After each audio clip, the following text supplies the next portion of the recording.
नमस्कार, मैं हूं विक्रम उपाध्याय। इलेक्शन मंत्रा में आपका स्वागत है। आज हम दिल्ली विश्वविद्यालय के अर्थशास्त्र के प्रोफेसर डॉक्टर अश्वनी महाजन के पास आए हैं। डॉक्टर अश्वनी महाजन स्वदेशी जागरण मंच के बड़े नेता हैं और ये देश में अर्थव्यवस्था की अच्छी समझ रखते हैं। डॉक्टर साहब, राहुल गांधी कहते हैं कि कुछ बड़े उद्योगपतियों का ये जो पूरा जो अर्थतंत्र है उनके लिए विकसित किया जा रहा है और वो सारा मैनिपुलेशन करके उनका जो है वो घर भरा जा रहा है। एक मैं रघुराम राजन की बात करूंगा। रघुराम राजन पहले मेक इन इंडिया का भी मजाक उड़ा चुके हैं। अब उन्होंने जो अब सेमीकंडक्टर जो फैक्ट्रियां लग रही है उसका भी उन्होंने कही हमारे लिए डिजास्टर साबित होगा।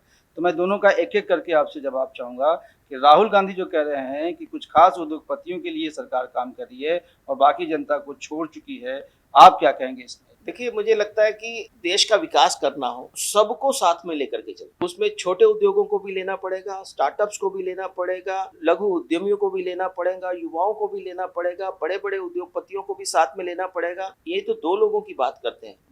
मुझे ऐसा लगता है कि ऐसे हमें 50 बड़े उद्योगपति खड़े करने होंगे जो इस प्रयास में हो कि कैसे हम अपने देश को आगे ले जा सकें। मैं आपको यहाँ पर एक बात याद दिलाना चाहता हूँ कि एक जमाना भी पीछे आ गया था कि उद्योगपति निवेश नहीं करना चाहते थे, क्योंकि वो बड़ी संख्या में लोग बाहर उड़ रहे थे। कैपिटल फ्लाइट नहीं, इंडिविजुअल्स का भी फ्लाइट हो रहा था।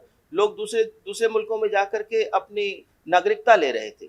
ऐसे लोग जिनको देश के विकास पर, देश की एग्जिस्टेंस पर, देश के आगे बढ़ने पर विश्वास ही नहीं है, जिनका विश्वास भारत में है ही नहीं, उनके ऊपर बेस करके चलना है या उन उद्योगपतियों के को मदद करनी है जो भारत में विश्वास कर रहे हैं, जो भारत में निवेश कर रहे हैं। भारत में यदि कोई उद्योगपति 10-20 एयरपोर्ट्स बना रहा है, कोई उद्योगपति सोलर पैनल के प्रोजेक्ट्स लगा रहा है, कोई उद्योगपति पोर्ट्स बना रहा है, भारत में ही नहीं पोर्ट्स बना रहा, दुनिया में पोर्ट्स बना रहा है। जब कोई उद्योगपति चीन को मुकाबला दे रहा है और जहां जहां चीन जा रहा है वहां वहां वो उद्योगपति जा करके अपने ठेके ले रहा है और देश का नाम रोशन कर रहा है। ऐसे लोगों को यदि वेल्थ क्रिएटर को राजनेता गाली देंगे, अब्यूज करेंगे, तो ऐसा देश कभी भी प्रगति नहीं कर सकता। इसलिए मेरा निवेदन उन सभी राजनेताओं से है, चाहे वो किसी भी पार्टी के अंदर हैं, वो वेल्थ क्रिएटर का सम्मान करें और साथ ही साथ यह भी हम देखते हैं कि जैसे जैसे देश में उद्योग बढ़ते हैं तो वैसे वैसे उसके एंसिलरी इंडस्ट्रीज भी बढ़ती हैं, वैसे वैसे वहाँ उन क्षेत्रों का विकास भी होता है। केवल उन उद्योगों पर छोड़ना ठीक नहीं है। हमें ऐसा लगता है और सरकार भी उस मामले में अब समझ में आ गया है उनको कि जैसे बड़े बैंक हैं वो सरकारी क्षेत्र में रहने चाहिए, बड़े इंश्योरेंस कंपनियां हैं वो सरकारी क्षेत्र में रहनी चाहिए। जो जो आवश्यकता है उसको सरकारी क्षेत्र में रखना, लेकिन जहां सरकार की जरूरत नहीं है, सोलर पैनल बनाने में सरकार की जरूरत नहीं है, वो बना सकते हैं, पोर्ट्स वो बना सकते हैं, बाकी चीजें वो बना सकते हैं। तो ऐसे ऐसे मुझे लगता है कि वेल्थ क्रिएटर्स का भी सम्मान करना चाहिए। हमारे हमारे जो छोटे स्टार्टअप्स हैं उनको भी आगे बढ़ाने के लिए मौका देना चाहिए। मुझे बहुत खुशी है कि मात्र 350 स्टार्टअप से मात्र 10 सालों में हम 1 लाख स्टार्टअप्स के ऊपर पहुंच चुके हैं। मैं रघुराम राजन की बात आपसे पूछ रहा था। वो हमेशा ये मोदी गवर्नमेंट का एक तरह से आलोचना करते रहे पॉलिसीज की। उनकी इन आलोचनाओं में कितना दम है? पहले उन्होंने मेक इन इंडिया पॉलिसी का जो है मजाक उड़ाया, अब वो कह रहे हैं कि अगर हम अपना जो प्रोडक्शन हब बनना चाहते हैं दुनिया का तो हमारे लिए खतरा है। और ख़ास करके उन्होंने ये जो सेमीकंडक्टर जो अभी यूनिट्स लगी हैं हमारी 3, उसको लेके भी उन्होंने कुछ आलोचनाएं की हैं। आप रघुराम राजन की आलोचना को कैसे देखते हैं? देखिए, सबसे पहले तो मैं रघुराम राजन जी से ये प्रश्न पूछना चाहता हूँ कि उन्होंने गोल्ड पॉलिसी कैसे चेंज की, किसके कहने से की। तो ऐसे में रघुराम राजन या कोई भी अर्थशास्त्री, मैं अर्थशास्त्रियों का नाम नहीं ले रहा हूँ, आपने रघुराम राजन जी का नाम लिया तो मैंने नाम लिया। वो जब अर्थशास्त्री किसी राजनीतिक उद्देश्य से बात करना शुरू करते हैं तो उनकी अर्थशास्त्र कहीं खत्म हो जाता है। जैसे मनमोहन सिंह जी जब राजनेता हो गए थे तो अर्थशास्त्री के नाते हम उसको नहीं मानते थे। तो उसी प्रकार से यदि हम रघुराम राजन की बात करें, अभी हाल ही में उनकी एक पुस्तक आई है, उन्होंने कहा कि देश को जो है सर्विसेज में आगे बढ़ना चाहिए। मैं ये जानना चाहता हूँ, 140 करोड़ लोगों का देश, जहाँ 45% लोग कृषि में लगे हैं, जहाँ बड़ी जनसंख्या और बहुत बड़ी मात्रा में उद्योग लगे हुए हैं और उन उद्योगों को से हम उत्पादन बढ़ा करके अपनी जो निर्भरता है चीन पर दूसरे मुल्कों पर कम कर सकते हैं। और सर्विसेज में तो हम पहले से ही आगे हैं और जिस प्रकार से सर्विसेज में ग्रोथ हो रही है, जिस प्रकार से सर्विसेज में एक्सपोर्ट बढ़ रहा है और उधर से पीएलआई स्कीम के माध्यम से हम बहुत बेहतर प्रकार के हमारे जो रिसर्च बता रही है स्वदेशी जागरण मंच की कि हर क्षेत्र में निवेश पहले से कई गुना ज्यादा हो गया है, चाहे वो एपीआई का क्षेत्र हो, चाहे वो इलेक्ट्रॉनिक्स का क्षेत्र हो। और जो कंपनियां भारत में आकर के बनाना नहीं चाहती थी उनको मैं समझता हूँ कि मैं अगर साधारण भाषा में कहूँ तो दुकान मरोड़ करके उनको यहाँ पर ला करके उनसे उत्पादन शुरू करवाया जा रहा है। तो ऐसे में आज जो भारत है वो भारत कोई 1950 का भारत नहीं है, 1960 का भारत, 1970 का, 1980 का भारत नहीं है, ये 2024 का भारत है। यदि आप देखें तो दुनिया में कहीं पर भी आर्थिक विकास हुआ है, जो देश विकसित हुए हैं वो टेक्नोलॉजी के आधार पर हुए हैं। ये बात सही है कि जब हम गुलाम थे, दूसरी सरकार थी, तो पहली इंडस्ट्रियल रेवोल्यूशन आई, हम उसमें भागीदार नहीं बन पाए। दूसरी इंडस्ट्रियल रेवोल्यूशन आई तो देश तैयार नहीं था, सरकार तैयार नहीं थी। तीसरी इंडस्ट्रियल रेवोल्यूशन आई जो इलेक्ट्रॉनिक्स और आईटी की, उसमें भारत सरकार ने देश को धोखा दिया और एक ऐसी नीति लेकर के आए जिससे हमारी आईटी प्रोडक्ट्स में विदेशों पर निर्भरता बढ़ गई। हमारे युवाओं ने कोई कमी नहीं छोड़ी, उन्होंने सॉफ्टवेयर बनाया, उन्होंने सॉफ्टवेयर के क्षेत्र में भारत को खड़ा किया और भारत एक बड़ी महाशक्ति के रूप में उभर के आया। लेकिन हम आईटी प्रोडक्ट्स का भी निर्माण कर सकते थे, वो हम नहीं कर पाए। लेकिन आज 2024 में हम जिसको इंडस्ट्रियल रेवोल्यूशन 4 कहते हैं, इंडस्ट्री 4.0 कहते हैं, उसमें हम दुनिया में सबसे आगे खड़े हुए दिखाई देते हैं। चाहे वो स्पेस हो, चाहे वो पेमेंट मैकेनिज्म हो, चाहे वो एआई का क्षेत्र हो, चाहे वो सेमीकंडक्टर्स का क्षेत्र हो, हर क्षेत्र में भारत या तो आगे चला गया है या आगे चलने की गति बढ़ा ली है। कोई दुनिया में गति शक्ति की बात नहीं कर रहा है, कोई दुनिया में भारत के मुकाबले में पेमेंट सिस्टम में नहीं है। आज वो भारत है जिसके पास शक्ति है। अमेरिका आंख दिखाता है कि आप रूस से चीन तेल नहीं खरीदोगे, हम उसको 100 गुना ज्यादा तेल खरीद कर दिखाते हैं कि हाँ हम खरीदेंगे। आज यूरोप के देश जो अपने आप को बहुत टेक्नोलॉजी में बहुत बड़ा मानते थे, आज हमारे यूपीआई के पीछे भाग रहे हैं। तो मेरा यहाँ कहना है कि इंडस्ट्री 4.0 में आज भारत बिल्कुल केंद्र में है। और जब हम तो कहते हैं कि ये जो विकसित राष्ट्र 2047 बनाना है, तो उसमें कोई रोक नहीं।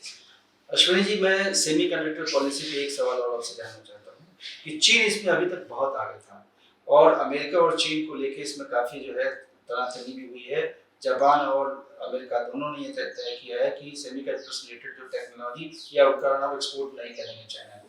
ऐसे में भारत अगर ये पॉलिसी लेके आता है और भारत की अपनी कंपनी टाटा जो है अगर 3 यूनिट लगाने में अपनी सक्रिय भागीदारी निभाती है, तो भारत का भविष्य इस इंडस्ट्री में आप कहाँ देखते हैं? क्योंकि सेमीकंडक्टर के बिना आईटी, टेलीफोन ये सब की कल्पना नहीं की जा सकती। देखिए, जब देश ने आगे बढ़ना होता है तो सारी कायनात उसके पीछे लग जाती है। तो उसी प्रकार से मैं ये देख रहा हूँ कि जब भारत विकसित राष्ट्र 2047 में बनने की कोशिश में लगा है, प्रयास में लगा है, उसमें हमें हर प्रकार का जो जियोपॉलिटिक्स में, जो आर्थिक क्षेत्र में, जो टेक्नोलॉजी के क्षेत्र में, जो चाहे हमारे युवाओं के क्षेत्र में, चाहे हमारी इंडस्ट्री के क्षेत्र में, हमें हर तरफ से एक पॉजिटिव माहौल दिखाई दे रहा है। पहले जब कहते थे कि चीन का कोई विकल्प नहीं है, तो पूरी दुनिया आज चाइना +1 की बात करने लगी है। जब वो कहते थे कि चीन का इंफ्रास्ट्रक्चर में कोई विकल्प नहीं है, तो हमने पूरी दुनिया में जो बेल्ट रोड इनिशिएटिव चीन लेकर के जा रहा था उसका बंटाधार कर दिया है।